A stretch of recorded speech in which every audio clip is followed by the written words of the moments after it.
Et bonjour, on se retrouve aujourd'hui pour le test du Core i7 9700K en applicatif, en jeu, puis en overclocking. La série 9 se compose de 3 modèles, du Core i5 au Core i9, un refresh de la série 8, mais avec du 8 cœurs pour le Core i7 et i9.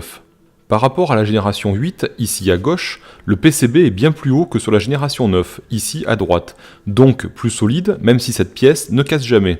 Si la hauteur reste la même, le TIM interne est cette fois une soudure à l'indium et exit la mauvaise patte thermique des anciennes générations. Voici les fréquences par défaut des deux processeurs. Nous effectuerons tous nos tests avec une fréquence de 4,6 GHz sur tous les cœurs actifs. Nous testerons ici le Core i5 9600K face à l'i7 9700K, un choix justifié pour montrer notamment un gain éventuel entre un 6 cœurs et un 8 cœurs en jeu. Ceci étant précisé, procédons. Commençons par des benches applicatifs avec Adobe Premiere et un encodage matériel d'une vidéo Full HD d'une dizaine de minutes avec un débit de 25 Mbps. On observe bien en ce réglage-là l'utilisation de l'IGPU Intel UHD 630. Sur les générations 8 et 9, ces IGPU sont identiques et donc les résultats finaux eux aussi avec 3 minutes d'encodage aussi bien sur l'i5 que sur l'i7. Passons à un encodage software où tous les corps sont actifs à 100%. Le 9600K effectue la tâche en 9 minutes 57 secondes, contre 8 minutes et 38 secondes pour le 9700K, soit 13% de mieux. On utilisera dans ce cas précis l'encodage matériel qui est vraiment meilleur. On continue avec le logiciel Blender sur le rendu de la BMW, avec 7 minutes et 11 secondes pour le 9600K, contre 5 minutes et 5 secondes pour le 9700K, soit 29% de mieux.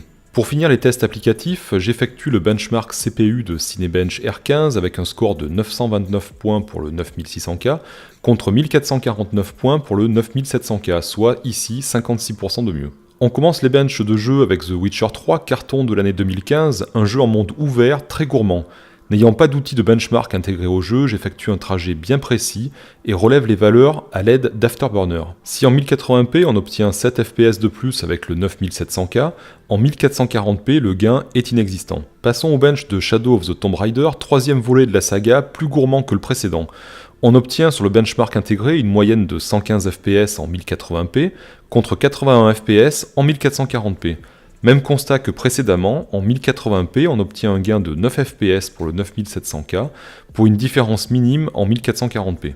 Passons à Assassin's Creed Odyssey, un jeu en monde ouvert très gourmand en ressources, mais aussi mal optimisé, notamment dans les villes. Il reprend le même moteur 3D que Origins. Pour commencer, on remarque déjà que le framerate n'est pas identique sur le benchmark intégré et sur Afterburner.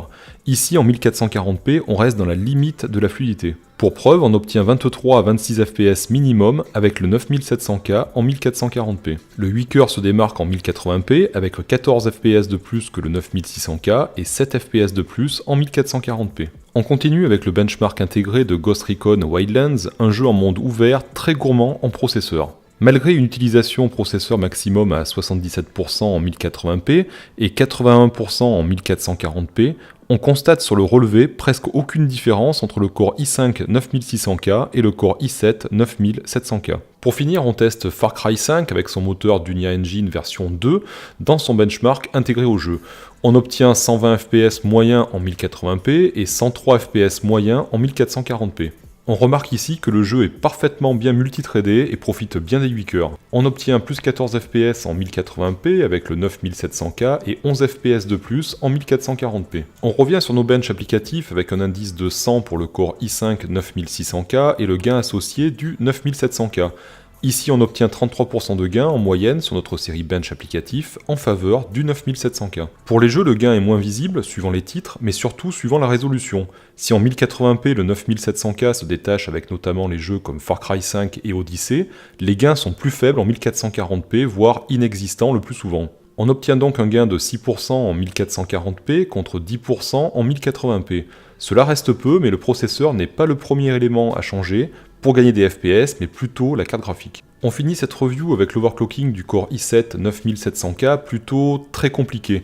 En effet, nos tests ont été réalisés sur Z370 Aorus Gaming 7, et les problèmes de V-Core se sont enchaînés, tout d'abord avec la version F10 et F11 du BIOS avec un V-Core trop élevé. Problème résolu en BIOS F7, mais en désactivant le démarrage rapide de Windows. Les problèmes rencontrés ne sont pas propres à notre modèle, mais aussi à la Z370 Gaming 5 et aussi sur Z390 Aorus, le problème a déjà été relevé également. Bref, après réglage, j'ai pu stabiliser à 4,6 GHz avec un V-Core à 1V26. À 4,7 Go, on incrémente légèrement à 1V27, mais à partir de 4,8 Go, le V-Core doit passer à 1,31 et pour 4,9 Go à 1,34. Le test se solde par un échec car ce n'est pas stable. On reste donc sur un petit overclocking, mais n'espérez pas monter beaucoup plus haut car sur le site Silicon Lottery, on remarque que leur modèle certifié à 5 GHz doit être utilisé avec un offset AVX à 2, soit 4,8 Go, ce que nous avons obtenu. Il nous précise que 72% des 9700K sont dans cette tranche. Si l'on prend un 9700K certifié à 5 Go 1, avec toujours un offset AVX de 2, soit 4 Go 9, ils ne sont plus que 27%, mais à noter aussi le V-Core à 1V362 qui est énorme. Notre exemplaire n'est donc pas mauvais et il sera très dur de pousser au-delà de 4,8 Go à moins de tomber sur un Golden CPU. Pour conclure, le passage de 6 à 8 cœurs est intéressant pour les applicatifs optimisés, mais reste marginal pour les jeux, du moins actuellement. Seuls 2 titres dans notre test bénéficient de l'i7 9700K, un constat qui évoluera dans le temps et du développement des jeux car le futur se tourne vers un nombre de cœurs croissant. Je vous remercie d'avoir suivi cette vidéo et je vous dis à bientôt pour un nouveau test.